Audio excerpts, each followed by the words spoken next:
네, 마지막 한 랭킹 방역 꼴등 문매의 강원 내 타면자건입니다. 네, 조금 생소한 사자성어가 등장했는데요. 서울 이태원에서 주점을 운영하는 가수 클론 출신의 강원래 씨가 자신의 SNS에 올린 사자성어입니다. 네, 우선 한자 뜻풀이를 좀 해볼게요. 침뱉을 낫면, 스스로 자, 말을 건, 타면 자건이란 사자성어인데요. 남이 내 얼굴에 침을 뱉으면 저절로 마를 때까지 기다린다라는 뜻이라고 합니다. 강 씨는 이 사자성어를 소개하면서 어떤 사람이 나에게 침을 뱉은 것은 나에게 뭔가 화가 났기 때문이다. 그런데 내가 그 자리에서 침을 닦으면 상대의 기분을 거스르게 되니 상대는 틀림없이 더욱더 화를 낼 것이다. 그러니 침 같은 건 닦지 않아도 그냥 두면 자연히 말라버리니 그런 때는 웃으며 침을 받아두는 게 제일이다. 이런 취지의 글을 올렸습니다. 강 씨가 이런 글을 남긴 이유 아마도 최근 코로나19 방역과 관련한 발언 때문이 아닐까 싶은데요. 우선 당시 발언부터 함께 듣고 오시겠습니다. K-팝이라는 게 세계 최고 빌보드 차트에서 1위를 하고 있는데 대한민국 방역은 전 세계에서 꼴등인 것 같습니다. 빈 가게만 봐도 마음이 메어져요. 뭔가 우리가 믿고 일할 수 있는 그런 게 있어야 되는데 그렇지 못하는 게 참 안타깝습니다. 네, 위원님, K방역은 꼴등이다. 이 발언으로 굉장히 문매를 맞았다고 하는데 그 SNS 글과 묘하게 좀 의미가 맞닿아 있는 것 같아요. 참 SNS가 사람 간의 소통은 굉장히 활발하게 하는데 가장 나쁜 이 부작용은 바로 이 악플입니다. 이 강원래 씨가 왜 이런 이야기를 했을까라는 부분을 살펴보지 않고 그 말 자체, 즉 왜 문재인 정부 방역 잘했는데 왜 꼴찌라고 그러냐. 이것 때문에 지금 집중 공격을 받고 있는 거 아니겠습니까? 지금 강원래 씨가 이태원 쪽에 조그마한 바를 하나 운영을 했는데요. 이번 코로나 사태로 문을 닫는 바람에 본인이 한 2억 5천만 원 정도 손해를 보고 문을 닫았다고 합니다. 네. 물론 본인은 뭐 다른 방송 활동으로 먹고 살 수는 있지만 이태원에 많은 분들이 이 상업을 하시는 분들이 이번 코로나 때문에 정말 힘들다는 이야기를 본인이 이런 뜻으로 한 거예요. 그럼 그 뜻을 우리가 받아들이면 되지 않겠습니까? 예. 근데 그 말 한마디를 놓고 너 왜 이 방역 잘하고 있는데 꼴찌라고 이야기를 해. 그래서 강원래 씨의 그 인신공격까지, 저 장애 공격까지 저렇게 악플을 공격하니까 본인이 이제 이 사자성어를 쓰면서 그냥 날 욕하십시오. 그냥 저는 듣고만 있겠습니다. 라고 이야기를 한 거 아니겠습니까? 네.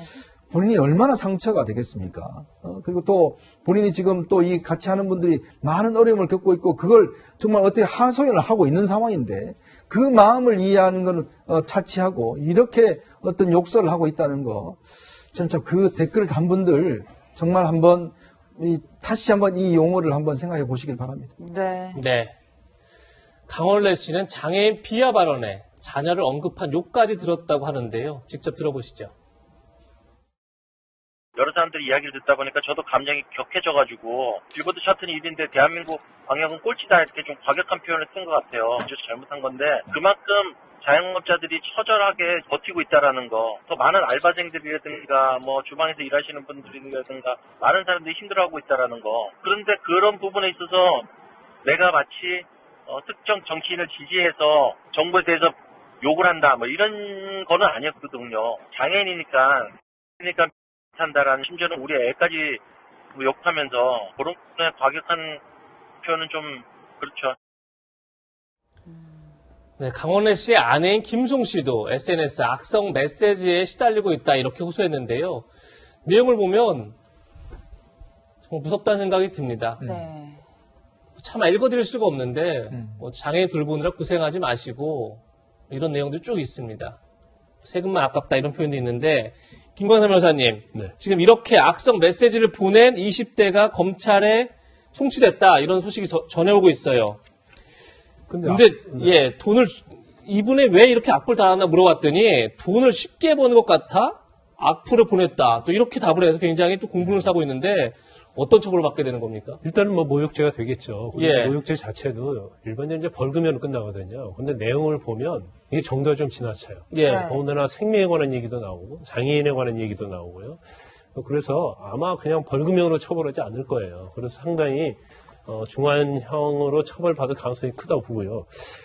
왜 이렇게 악플을 달았냐고 하니까 본인이 TV를 보다가 자기는 코로나 때문에 알바도 구하지 못했는데 너무 쉽게 돈을 버는 것 같아서 앞으로 나왔다 이런 얘기를 하는데 저는 참 그렇더라고요. 제가 이 TV 프로그램을 봤어요. 예. 모 방송에서 하는데 강원래 씨하고 김송 씨가 나와서 그리고 이제 그 당시에 어떤 댄서들 가수들 나와서 얘기하는데 저는 그 프로그램 보고 정말로 감동을 했어요. 아, 강원래 씨가 저렇게 정말 음악도 깊이가 있고 컨텐츠가 있는 사람이고 또 김송 씨도 보니까 저는 이제 강원래 씨 부인으로만 알았는데 과거에서 굉장히 화려하고 노력했던 그런 댄서 생활을할지 연예인 생활을 했더라고요. 예. 그런데 저렇게 강원래 씨의 어떤 힘든 것을 뒷받침해주고 도와주고 하는 것에 대해서 저는 감동을 느꼈거든요. 그래서 오히려 그 TV 프로그램을 보면서 좀 선풀을 잡고 싶어하는 예. 그런 마음이 들었고 그다음에 방송 끝나고 다른 곳에 가서도 야 강원래랄지 김성 부부가 정말 엄청나다 그런 얘기를 하고 다녔거든요. 근데 예. 그런 생각을 하는 사람이 있는가 반면 오히려 그걸 굉장히 악용하고 잘못된 판단을 하는 그런 사람이 있다는 거에 굉장히 저는 이 기사를 보고 굉장히 놀랐어요. 그런데 이제 악플에 대한 것은 정말 이 너무나 개인에게 미친 특히 연예인에 미치는 영향이 엄청나잖아요. 그리고 연예인 자체들이 사실은 굉장히 맞대응하기도 어렵고 참기도 어려워요. 근데 네. 그런 약간 딜레마적인 요소가 있거든요. 그래서 오히려 그러한 것들을 악플러들이 이용하지 않는 것이 아닌가 그런 생각이 듭니다. 네, 편호가님 실제로 말씀 주신 것처럼 악플론에서 많은 안타까운 사건, 사고가 네. 발생하면서 뭐 네. 댓글창을 없앤다든지 여러 가지 장치를 맞아요. 두고 있긴 한데 저희가 그래픽을 좀 준비했는데 오히려 온라인 명예훼손이나 모욕 발생 건수는 5년 동안 2배나 증가를 했어요. 네. 왜 이럴까요? 이게 뭐 우리 대중 심리를 분석할 수밖에 없습니다. 근데 이게 우리가 셀럽, 스타라는 자체가 사람들의 주목을 받아야 되니까 그 대중성으로 어찌 보면은 뭔가 또 수익을 창출하고 또 좋은 영향도 주고 하는 건데 대중들이 늘 바라보게 되죠. 관심을 뜨겁게 가지고. 근데 이게 이중성이 있는 거예요. 하나는 선망을 하지만 또 하나는 질투를 한다는 거예요. 예. 근데 우리가 연예인이나 스타도 우리와 다르지 않은 똑같은 사람이다. 우리보다 화려한 측면이 있다면 우리보다 더 어려운 어두운 측면이 있는 결국은 한 사람의 이 한계가 존재하는 인간이라는 걸 인식해야 이러한 좀 과도한 질시, 질투에 의한 음해 같은 게 사라질 수 있는데 그래서 사실은 이 시장에서는 또 밝은 면을 부각하거든요.